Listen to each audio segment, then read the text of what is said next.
Les principaux bénéficiaires des autorisations de séjour sont les Algériens, les Marocains, les Chinois et les Tunisiens.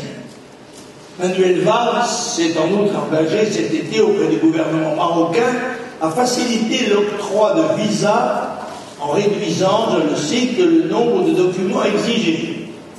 Il s'est déclaré favorable à l'augmentation du nombre de naturalisés en réduisant les délais d'octroi de la nationalité française. Le voilà le dur de dur. Par son caractère massif, l'immigration a changé de nature. Elle est devenue invasion, comme le disait déjà M. Giscard d'Estaing il y a près plus de 30 ans. Et comme toute invasion, elle connaît ses traîtres et ses collabos. Parallèlement,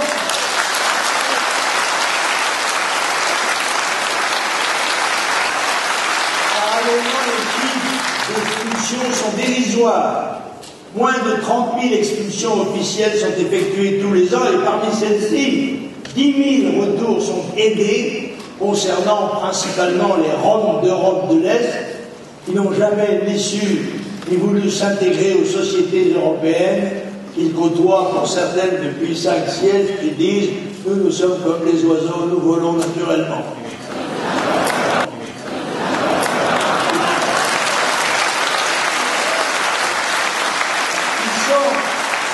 Ainsi remplis avec un pécule de 300 € par adulte, et les 2 tiers, au dire des autorités des pays d'origine, reviennent en toute légalité, puisqu'ils sont membres de l'Union européenne.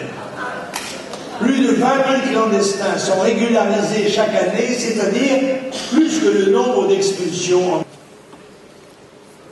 La conséquence de la venue massive sur notre territoire de millions d'étrangers en 30 ans, souvent musulmans et parfois malheureusement islamistes, rétifs à toute idée d'assimilation ou même d'intégration à notre culture qu'ils exècrent et qu'ils veulent nous imposer la leur. La question du voile a été posée il y a plus de 20 ans. Celle de la burqa se pose aujourd'hui. Nous avons vu s'installer de plus en plus de boucheries halal avant que des familles viennent réclamer l'interdiction du porc dans les cantines scolaires, puis l'obligation des viandes halal. Au nom de la diversité, les interdits islamiques sont imposés à tous les enfants par certaines municipalités larges ou mal intentionnées. Et quand ce n'est pas l'État français lui-même, qui, comme c'est le cas chez Quick, au nom d'une logique commerciale irresponsable, propose toujours plus de ces restaurants uniquement des produits halal, tant pis pour ceux qui ne sont pas musulmans, ils participeront ainsi aussi à verser l'impôt islamique réclamé pour tout abattage rituel où la bête, je le rappelle, est égorgée sans même être étourdie, contrairement à l'exigence posée par la loi française. Mais le scandale... est évoqué par Marine Le Pen il y a déjà 2 ans. Et l'âge n'est même plus évoqué. Il est devenu chose banale, c'est l'eau qui monte le long du corps. Et mosquées discrètes sont construites avec l'argent des croyants musulmans. Il y en a aujourd'hui en France plus de 2000. Aujourd'hui, ce sont même des mosquées cathédrales, avec minarets ostentatoires, comme à Marseille par exemple, qui sont subventionnés avec l'argent public par des maires collabos qui désirent ainsi attirer à eux le vote communautaire. Malades de l'abus des droits de l'homme, shootés à la drogue de l'antiracisme, la France marche vers l'abîme des civilisations mortes en titubant de plus en plus chaque jour. On est tenté, on serait tenté de désespérer.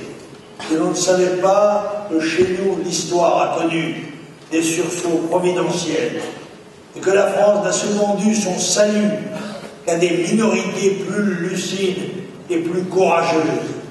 C'est la mission du Front National, c'est notre mission sacrée, c'est votre mission que de sauver la patrie en danger comme le firent avant vous, ceux qui ont fait et défendu la France, plus au péril de leur vie.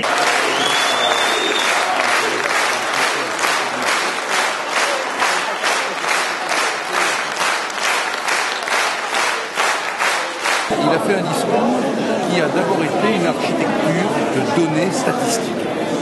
Alors, si on veut maintenant le combattre, il faut d'abord combattre la structure statistique de son discours. Maintenant, je pense, comme lui, que la situation de la France est dramatique. Je peux avoir des points de discussion avec lui, il faudrait trop de temps pour les expliquer, mais il a raison quand il dit que la situation est aujourd'hui dramatique et que les gouvernements jusqu'à maintenant n'ont rien fait pour l'endiguer, la corriger et permettre qu'on vive aujourd'hui dans un pays pacifique.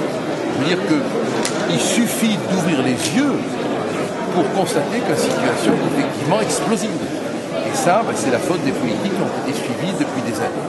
Ce que j'ai trouvé assez remarquable dans son discours, c'est que tout est étayé sur des données chiffrées. Alors, celles et ceux qui vont vouloir dire encore un coup de dictats moraux ce qu'ils ont envie de dire, devront d'abord discuter le chiffrage. Je crois que